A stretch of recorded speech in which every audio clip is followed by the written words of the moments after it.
ಮಹದಾಯಿ ನದಿ ನೀರು ಸಂಬಂಧ ಕೇಂದ್ರ ಸರ್ಕಾರ ಅಧಿಸೂಚನೆ ಹೊರಡಿಸಿದ್ದು ಉತ್ತರ ಕರ್ನಾಟಕ ಭಾಗದ ರೈತರಲ್ಲಿ ಸಂತಸ ಮೂಡಿದೆ. ಈ ನಡುವೆ ಮಲಪ್ರಭಾ ನದಿ ನೀರಿಗಾಗಿ ಬೆಳಗಾವಿ, ಧಾರವಾಡ ಜಿಲ್ಲೆಗಳ ನಡುವೆ ಹೊಸ ವಿವಾದವೊಂದು ಸೃಷ್ಟಿಯಾಗಿದೆ.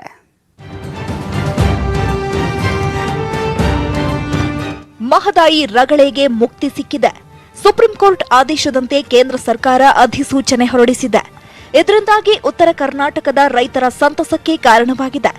ಆದರೆ ಮಲಪ್ರಭಾ ನದಿ ನೀರಿಗಾಗಿ ಬೆಳಗಾವಿ, ಧಾರವಾಡದ ನಡುವೆ ಸಂಘರ್ಷ ಏರ್ಪಡುವ ಸಾಧ್ಯತೆಗಳಿವೆ. ಮಲಪ್ರಭಾ ಡ್ಯಾಂನಿಂದ ಧಾರವಾಡ ಜಿಲ್ಲೆಯ 390 ಗ್ರಾಮಗಳಿಗೆ ಕುಡಿಯುವ ನೀರು ಪೂರೈಸುವ ಹೊಸ ಯೋಜನೆಗೆ ಪ್ಲಾನ್ ಮಾಡಲಾಗಿದೆ.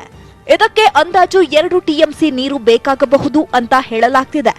ಮಲಪ್ರಭಾ ಡ್ಯಾಂ ನೀರು ಅಚ್ಚುಕಟ್ಟು ಪ್ರದೇಶದ ಜನರಿಗೆ ಸಾಕಾಗಲ್ಲ.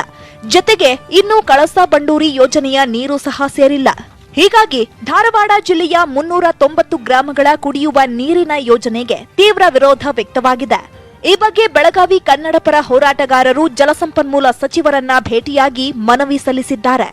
ಈ ಬಗ್ಗೆ ಮಾಹಿತಿ ಪಡೆದು ರೈತರಿಗೆ ಅನ್ಯಾಯವಾಗದಂತೆ ನೋಡಿಕೊಳ್ಳುತ್ತೇನೆ ಅನ್ನೋ ಭರವಸೆ ನೀಡಿದ್ದಾರಂತೆ ಜಲಸಂಪನ್ಮೂಲ ಸಚಿವ ರಮೇಶ್ ಜಾರಕಿಹೊಳಿ. 2017 ಹುಬ್ಬಳ್ಳಿ ಧಾರವಾಡ ಕಾರ್ಪೊರೇಷನ್ ಒಂದು ನಿರ್ಣಯ ಪಾಸ್ ಮಾಡಿ 64 MLD ಅದನ್ನು ದ್ವಿಗುಣಗೊಳಿಸಿ 128, 130 ಮಾಡಲಿಕ್ಕೆ ಒಂದು ನಿರ್ಧಾರ ಕೈಗೊಂಡ್ರು. ಆ ನಿರ್ಧಾರದ ಪ್ರಕಾರ ಫೆಬ್ರವರಿ 9ಕ್ಕೆ ಸವದತ್ತಿ ಬಳಿ ಅಮೀನ್ಬಾವಿ ಹತ್ರ ಒಂದು ವಾಟರ್ ಟ್ರೀಟ್ಮೆಂಟ್ ಪ್ಲಾಂಟ್ ಕಟ್ಟಿ ಅದನ್ನು ಒಯ್ಯಾಕತ್ತಾರೆ. 1300 ಕೋಟಿ ವೆಚ್ಚದಲ್ಲಿ ಧಾರವಾಡ ಜಿಲ್ಲೆಯ 399 ಹಳ್ಳಿಗಳಿಗೆ ಮಲಪ್ರಭಾ ಜಲಾಶಯದಿಂದ ನೀರು ಸಪ್ಲೈ ಮಾಡುವಂಥ ಒಂದು ಪ್ರಸ್ತಾವನೆಯನ್ನು ರಾಜ್ಯ ಸರ್ಕಾರಕ್ಕೆ ಧಾರವಾಡ ಜಿಲ್ಲೆಯವರು ಸಲ್ಲಿಸಿದ್ದಾರೆ. ಸವದತ್ತಿ ತಾಲೂಕಿನ ಮುನವಳ್ಳಿ ಬಳಿ ನಿರ್ಮಾಣವಾಗಿರೋ ಮಲಪ್ರಭಾ ಡ್ಯಾಂ 37.73 ಟಿಎಂಸಿ ನೀರು ಸಾಮರ್ಥ್ಯ ಹೊಂದಿದೆ. 1972ರಲ್ಲಿ ಡ್ಯಾಂ ನಿರ್ಮಾಣವಾಗಿದ್ದು ಈವರೆಗೆ ಕೇವಲ 6 ಸಲ ಮಾತ್ರ ಭರ್ತಿಯಾಗಿದೆ. ಪ್ರತಿ ವರ್ಷ 18 ರಿಂದ 20 ಟಿಎಂಸಿ ನೀರು ಡ್ಯಾಂನಲ್ಲಿ ಶೇಖರಣೆಯಾಗುತ್ತೆ. ಈ ನೀರನ್ನು ಮಲಪ್ರಭಾ ಎಡದಂಡೆ ಕಾಲುವೆ ಮೂಲಕ ಸವದತ್ತಿ, ರಾಮದುರ್ಗ, ಬಾದಾಮಿ, ನರಗುಂದ, ನವಲಗುಂದ ಮತ್ತು ರೋಣ ತಾಲೂಕಿನ ಗ್ರಾಮಗಳಿಗೆ ನೀರು ಪೂರೈಕೆಯಾಗ್ತಿದೆ. ಈ ಬಗ್ಗೆ ಬೆಳಗಾವಿ ಜಿಲ್ಲಾ ಉಸ್ತುವಾರಿ ಸಚಿವ ಶೆಟ್ಟರ್ ಖಾರವಾಗಿ ಪ್ರತಿಕ್ರಿಯಿಸಿದ್ದಾರೆ.